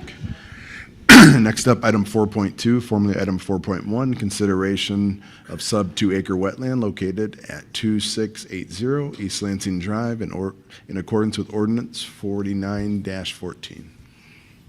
Good evening. This is Cliff Walls, environmental specialist, and I'm here before you to discuss this wetland at 2680 East Lansing Drive. I will admit this is kind of an interesting component of our wetland ordinance. It's something that doesn't come up very often. And speaking with our wetland consultant, who we've had the same firm and same woman for like 23 years, she had indicated that she's not recollecting any similar instance where this has come before council. It's pretty straightforward though. So basically, some background on wetland ordinances and wetland protection. The state regulatory mechanisms kick in for 5 acres and greater. A wetland impact of, when the wetland itself is 5 acres or greater. Local communities are allowed to regulate smaller wetlands if they have a wetlands advisory board, which we do with our Commission on the Environment, but it's an optional extra step, so to speak. And so in our ordinance, wetlands between 2 and 5 acres are, I guess you could say, regulated or protected by right or by rule. They're automatically are required to go through the wetland use permit application project. But for wetlands that are less than 2 acres, our ordinance indicates that council must determine if that wetland is essential to the preservation of the natural resources of the city or not. If it is deemed that it is essential, then the wetland would become regulated, protected. It would be, any project or impact to that wetland would have to go through the wetland use permit project. If it is deemed that it is not essential to the preservation of the natural resources of the city, then no such permitting is required. And so the matter at hand is a 0.71 acre wetland. It's at Merritt Laboratories. It's 2680. It's over by the Costco, right across from the old DPW. 2040 Merritt is that address. And the process for this requires that once they tell us their intent, and the intention of the applicant is to expand their parking facilities, add 10 more parking spaces, we have our wetland consultant go out and do a wetland delineation and help inform or make recommendations to the Commission on the Environment if the wetland professionals think that it is meeting the ordinance criteria that would indicate that it's essential to the natural resources of the city. So just a summary of that process, ASTI, our wetland consultant, went out and did a delineation and an investigation. Their recommendation is that it should not be regulated or protected by the city of East Lansing, that it does not meet the ordinance criteria. There's a few reasons for that. One is that even though it does provide some of the services that the ordinance indicates as like the criteria for a regulated wetland of this size, it provides those ecological services because it was modified to do so. Essentially, this was part of a larger wetland back in the day, and at some point it was, the rest of the area around it was developed, modified, and that this particular pond was converted into a stormwater detention basin. Also, it is part of the Heritage Hills drainage infrastructure of the Ingham County Drain Office. There's outfalls going into it from the parking lot nearby. There's outfalls from the road there off of Park Lake. So it is pretty much, in their estimation, become a stormwater detention pond. And with conversations with the Commission on the Environment, who voted unanimously to agree with that assessment of the wetland consultant to not regulate it, not protect it through this ordinance, one of the questions that came up was, what was the intention behind this? Because it's somewhat subjective, these ordinance criteria. You could make an argument either way. Honestly, like if it's providing infiltration. Any pond is going to provide infiltration. But what you're really looking for is a level of exceptionalism, so to speak. And what they indicated to the Commission on the Environment, the consultant that is that these types of ordinances that communities like East Lansing have for these sub-2 acre wetlands is primarily intended to be an opportunity for the community to protect something like a vulnerable vernal pool or something like that. If there's a ecologically important, amphibian breeding ground in the woods and it's small vernal seasonal wetland, it's those types of things. Something like this is more, like I said, a stormwater detention pond. And another component of that, that determination by the wetland consultant and the agreement that the Commission on the Environment had, is that because this is part of the drainage infrastructure of the county, any sort of major impact to it would be handled by them. It not protecting it as a city, and the assessment of the consultant and the COE is that it doesn't necessarily leave this pond vulnerable. Also, even though it's unrelated to the specific project, this decision on deeming it essential or not is not related to the actual project. If it was deemed essential, then there'd be another opportunity to review the specifics of any proposal, this or any future proposal. Just for added context, what the applicant is requesting to do is to add 10 parking spaces on their existing parking lot, and there's a proposed bioswale, like an infiltration basin. And so just for some clarity, that any wetland use permit trigger that would occur if this was deemed essential under this proposed scenario would not be related to filling the wetland, dredging the wetland, or otherwise really impacting it in a major way. It would be related to the increase in stormwater runoff volumes, because they're going to have more impervious surface there, so there's going to be more water. And granted, their proposal also indicates that they're putting in an infiltration swale there to capture that. And a lot of those, this and any other proposed work would be, it would be required to go through the permitting process and other stormwater regulatory mechanisms of the county and also the city. So this has gone through the public notification. There's a sign out there. I've gone to the paper, sent out letters to all the owners within a 500-foot radius, and here to answer any questions or hear from the public if there's any questions or comments. But I'm just here to answer any questions you have. I move that the council hereby determine that the 0.71 acre Public hearing. There is a public hearing? Yeah. This is a public hearing, yeah. Yeah. Let me open it and then we'll come back to Sorry. it. I apologize. First, any questions for Cliff before we? I'm sorry. I like your enthusiasm. Questions for Cliff first? So you said they're trying to build a parking lot, more of a parking lot? Yeah, there's an existing parking lot at the lab, and they're expanding, and they want 10 more spots. And I think I may have mentioned it already, but those 10 spots that they're proposed aren't even within the wetland setbacks, let alone within the wetland itself. So again, it'd be related to, the impact would be related to volume increases, not filling in the wetland or something like that. Okay. And I do just want to note, the Commission on the Environment was very, they wanted to stress, and they wrote in their support letter here, that their decision does not indicate that they do not value sub-2 acre wetlands, just that, every situation is different, and this was one that they decided in this way, but they truly value all wetlands of all sizes and didn't want this to set any precedents, which it wouldn't, because this ordinance is in place to allow these unique opportunities for each project.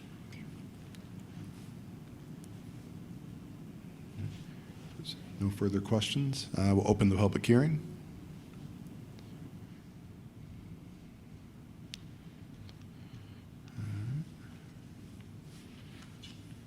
Going twice. All right, seeing none, we'll check the online queue. There are no callers in the queue. Okay. All right, last call. Okay. Seeing none, we'll close the public hearing. All right. Hit it, Councilperson Brookover. I lost my place now. I lost my place. I move that the city council hereby determine that the 0.71 acre wetland at 2680 East Lansing Drive is not essential to preservation of the natural resources of the city and is therefore unregulated by the city of East Lansing. Second. Further discussion? Hearing seen none. All in favor? Aye. Opposed? Motion carries. Thank you, Cliff. Next up, item 4.3, formerly item 4.2, consideration of a request from E&G Connection LLC for a modified site plan and a special use permit approval for the 115 Albert Avenue to alter the existing seating configuration, reduce the overall capacity, modify the building facade, and add an additional outdoor dining area. The 11,508 square foot space is Zone B3, City Center Commercial District. Good evening again, Council. Tim Dempsey, Interim Director of Planning, Building, and Development. So before you this evening is the application to modify the Black Cat Bistro to Los Tres Mex Grill. They would take seating that is currently for 110 patrons down to 67, largely to accommodate sort of the fast casual design and arrangement of the serving area. They would continue to want to operate the 48 seats on the patio as allowed seasonally under a license agreement, and then add additional 6 outdoor dining seats along Albert Avenue. They are proposing some facade changes, so changing the facade to sort of meet the theme of the Los Tres Grill. That would include the addition of glass roll-up doors on the west and south elevations of the property, as well as some awning changes. One change that they've proposed, since this was at the Planning Commission, they were looking at sort of tile awnings. There would be a red color. They have since talked to a Planning Commission member with some design background who encouraged them to do more of a muted awnings or a fabric style awning that would be black instead of the red. That's the only sort of proposed changes. The Planning Commission did an initial public hearing on July 26th, and then they took action August 9th to unanimously recommend approval of this. The Downtown Development Authority also recommended approval as well. We did not have anyone speak to this project at either of the Planning Commission meetings it was considered. With that, I'm happy to take any questions. So the 6 additional seats are going to be on on Albert? Correct. They would be on the, just in the front, they would be the sort of 2-seat little tables where you'd have.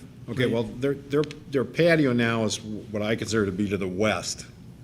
So are these added to that already existing west patio, or are they out in the front of the building right on Albert? Out in the front on Albert. How does that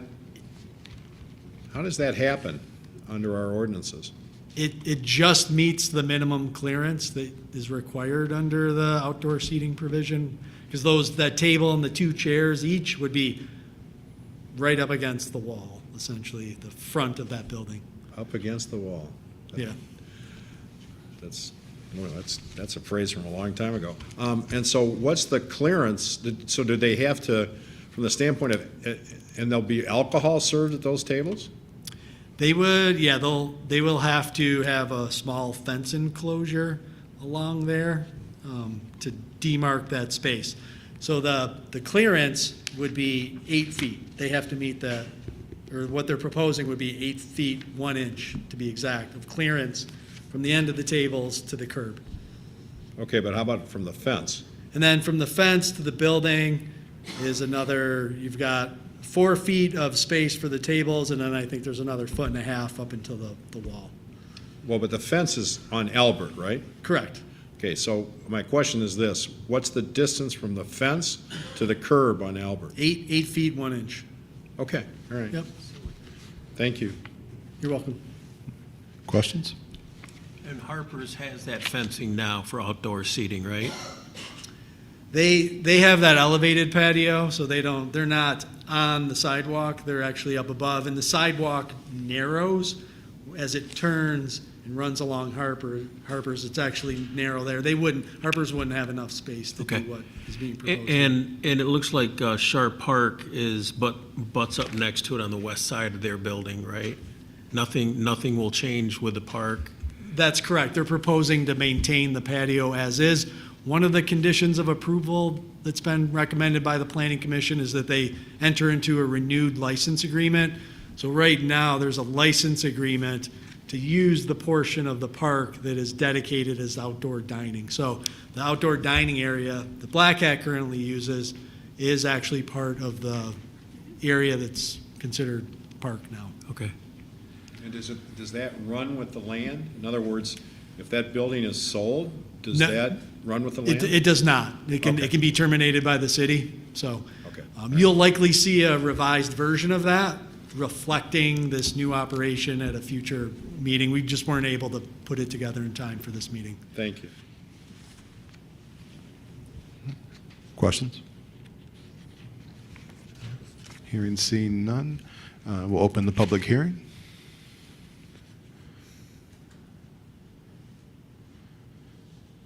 Feel free to step up. Are you guys with the team? Did you want to make comment in support of it? Just basic. You're welcome to. No, if you're fine. No, if you're fine with it, we'll leave it alone. There is, I guess I will say, where Mr. Dempsey was talking about the 6 seats out front, that is where a garage door is going to be, so it's not like your seating is going to be against the wall. There'll be a garage door there, so it's seasonal at best. If it's raining, you're not going to sit out there. So what's the distance from the garage door to the Oh, I have no curb? idea. Our architect can tell you. I think.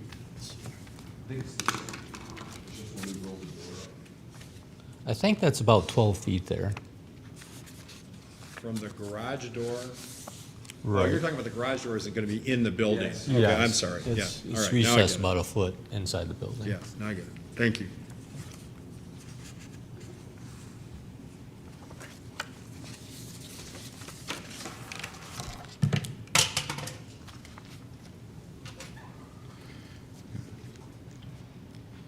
I guess that. Okay. Public comment? I'm sorry, oh, shoot, it's not. No, the floor's open. Public. For Mr. Dempsey? You can ask. And it was voted by DDA, you said? Yes. Yeah, the DDA reviewed this as well. And approved? Correct. Okay.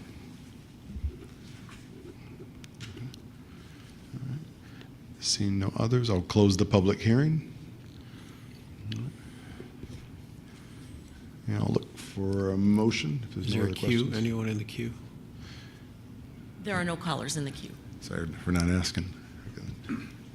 I move to approve the amended site plan and special use permit application submitted by E&G Connection for the property at 115 Albert Avenue, subject to the 24 conditions recommended by the Planning Commission in the referral letter dated August 25th, 2023. Support. Moved by Councilperson Brookover, second by Councilperson Garcia. Any further discussion? All right, hearing none. All in favor? Aye. Aye. Opposed? Motion carries. Next up, item 5.1, second reading of ordinance 1524, Mayor's Youth Commission.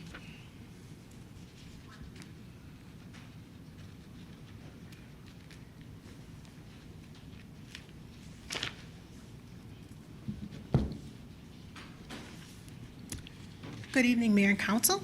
The item on the business agenda before you is the ordinance to establish the Mayor's Youth Commission. As I've been advised by our city attorney that this is the second reading, and if council, and if it's the council's pleasure, then they can take action on this item tonight.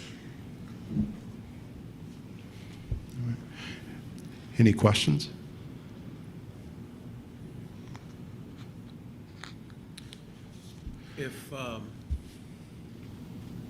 If we vote, if we vote to pass this now, what's the next step? Yeah, so then the ordinance would be enacted, and there are 9 members on the youth commission that are youth that are appointed, and so council would have to make determinations for who would be appointed. We would have to determine probably through DEI Director Hardy about the process for determining applicants and things like that. Realistically, would this be something that could be moving on before the end of this school year? Oh, absolutely. Okay. If we followed the same process that we do to seat all of our boards and commissions, there is an application process, probably some recruitment. Just for council's, just further background, the DEI office worked along with the Parks and Recreation Department, the East Lansing Public Library, and the Police Department. We held 3 listening sessions, and those listening sessions were with youth from the community to help us inform the body, or to inform the ordinance, which is how we came up with the 9 members, the students residing in East Lansing or attending East Lansing Public Schools, their length of service, and so forth. And so we have been engaging the community, particularly the youth in the community, around standing up this commission. And so it would just be a matter of us kind of rolling out through public communication a way to get in, to notify students in the community. Why that didn't come out. Yeah. No, and per our conversations with Dory and Matt Morales and their team, they're definitely interested in supporting and helping Absolutely. in selection process and Yes. trying to make sure you have a good mix of different groups and that kind of representation. Whatever help we need, they've offered it. And if I didn't indicate that, we have had communication with the school district with regard to the youth commission as well. Thank you. Questions? Question about the ex officio members. It seems like a lot. So, what's that?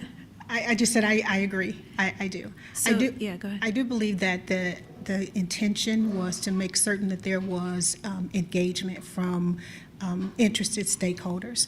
And while they won't be voting members, they really could be there to support the commission from those particular entities, like the library and Parks and Rec and Police Department. And does it have to be like a specific person, or could they read this as I can come in and out, throughout the year to the youth commission? The students or the ex officios? The ex officios. I think that it was our understanding that these departments or entities would establish an individual to be a part of the commission for a committed time period. And our hope is for the entire year. And I think also when we were drafting it, we just didn't know, when we have a new commission and they really could have such a broad range of topics that they may want to go to.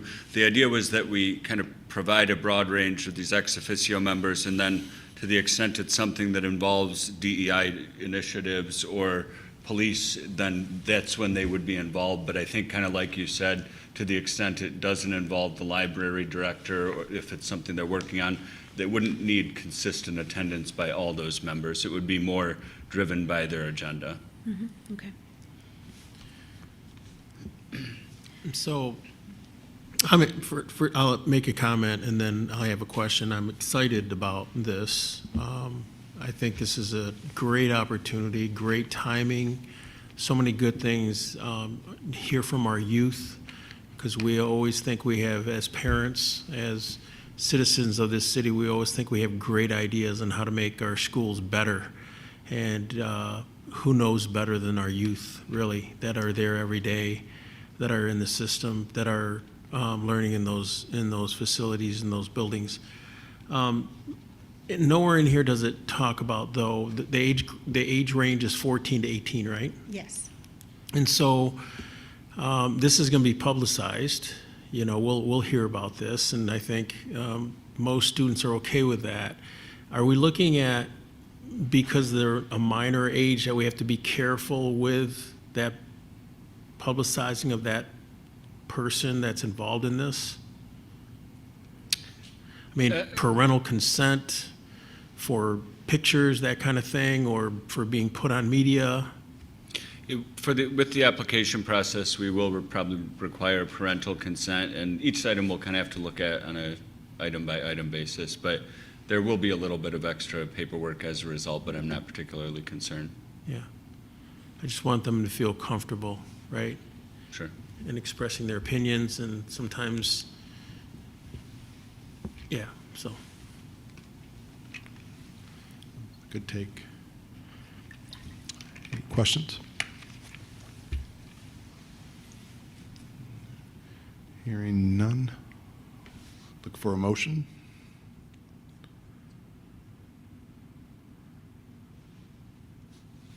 I move to approve ordinance 1524 to establish the City of East Lansing Mayor's Youth Commission.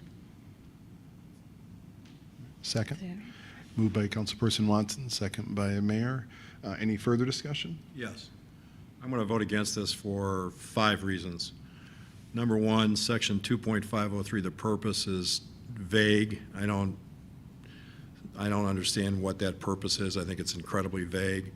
Section 2.505, it says the members of the Youth Commission must be a resident of the city or attend a school within the city and be 14 to 18 years of age. I don't even understand how that would work. So are we saying that college students can be on this that go to LCC that are 18 and MSU students or high school students or whatever? And so I just don't think that's a category, and in addition to being, they're not voters. Voters make decisions. And then finally, what Mr. Garcia referred to is in terms of the privacy the privacy / parental consent. If we're going to require parental consent, then I think it ought to be in the ordinance. Section 2.506, Ms. Watson already touched on this. So now we're making a commission with, as far as I'm concerned, an ill-defined purpose. I realize other people may say it's something different, but the reality is, so we're going to put, I think we said 8, is that right? 9 voting members on this, and then we're going to put 1, 2, 3, 4, 5, 6, 7 non-voting ex officio members who can attend any meeting and are all going to be adults. So that doesn't necessarily suggest to me that the individuals who are voting members are going to be free to express their opinions as they might see fit. Section 2.512 says it's an advisory board to city council. I don't even know what that means. I mean, it says, shall either upon its own initiative or upon the specific request of the city council conduct research and make recommendations directly to the council in an advisory capacity as to those matters pertaining to the activities or needs of the youth in the city. I don't see that there isn't the opportunity to do that currently. And in addition to that, I think the schools have these kinds of systems set up. I realize the schools are apparently all in on that, but I simply think these are functions that should occur through the schools and then potentially to us. And then finally, section 2.514, so now we're going to, I guess, set aside additional budget monies to service with staff this particular commission. So I understand everybody's going to vote for it, but I'm not in favor of it for those reasons. Thank you. Yeah, I'll just speak. First, I'll speak for Mayor Pro Tem, who's not present. This is definitely a brainchild of hers and a huge interest of obviously of hers. It was her original idea. My real support for this, obviously, I think we learned through the last post-pandemic and kind of through that, these lines are kind of a little bit blurry of where these school activities end and begin, and we've seen it affect kind of every frame of every part of the city through if you're kind of watching things unfold, be it housing insecurity, be it violence, be it all that. And if you're watching the news closely, they're 14, 15, 16 years old. So I just think I think we can work out the dimensions or the specifics inside of this and flesh it out through the process. But I think it's definitely not at the time to engage the youth. And I think I sat in on 2 of the 3 listening sessions, and I learned something every time that I was completely not aware of what the challenges that they were facing and kind of how we were moving. We're not really moving in lockstep with their challenges or even their concerns, and even the fact that a lot of them led with politics as being one of their big concerns, as well as the environment. I remember kind of that was the order of their concerns really stuck out to me as a little bit different than what I thought they were going to be. So, I think it's worthwhile. I think in respect to your points, if there's the issues to be fleshed out in the ordinance, we'll flesh them out. But I'm in complete support of this moving forward. So thank you for the hard work, particularly from Kathy and Parks and Elaine for bringing the groups together and sitting down with the young people. There's a lot of outside work that went into this. So thank you very much. All right. Further discussion? All right. Hearing none. All in favor? Aye. Opposed? Aye. All right, motion carries 3-1. Thank you. Thank you. Next up, item 5.2, consideration of Humana Medicare Advantage 2024 insurance renewal. This was on the consent agenda, so we may not need you. I was just taking this point of privilege, to ask council's permission to recuse from this issue. This is in conflict with my professional relationships with I move we allow the mayor to recuse himself from this matter. Second. Moved and seconded. Any further discussion? All right. Hearing none. All in favor? Aye. Aye. I guess, do I vote on myself? Yeah. All right. You guys go forward with the.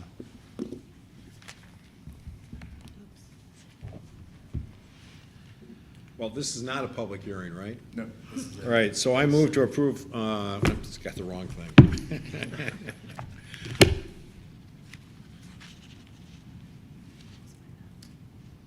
I move to approve the Humana Medicare Advantage 2024 insurance renewal, and that's my motion, but I also want to thank staff for going back to the vendor and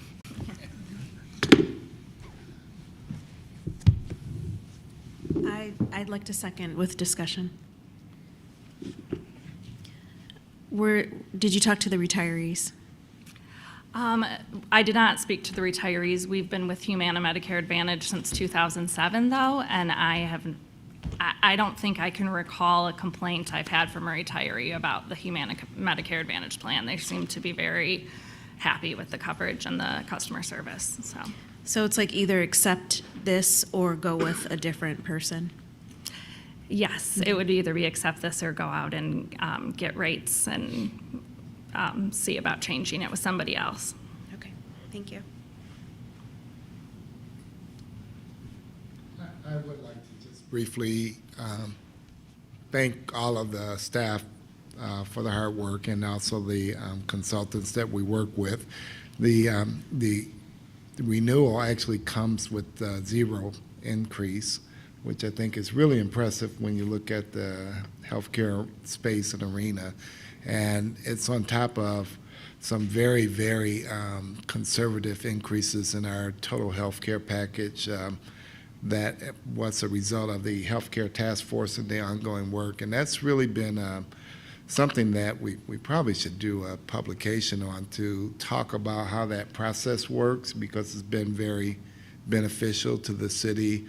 Our employees have essentially agreed to allow us to go out and bid and be very aggressive in getting bids on our healthcare services and our providers, but it's been very competitive because it's either an all or nothing proposition. So if the party or the group that wins our contract wins all of our contract, as opposed to having them split and come in and just give us a annual renewal with their increase, that's made them very competitive with one another, and it's really been something that I think has served the community very well.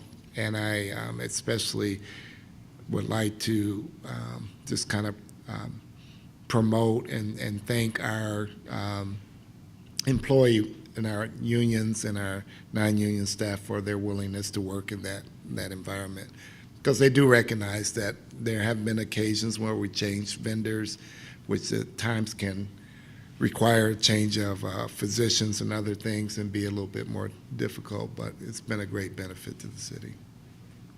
Thank you. All in favor? Aye. Opposed? Motion carries 3-0. Thank you. Thank you. Meeting adjourned.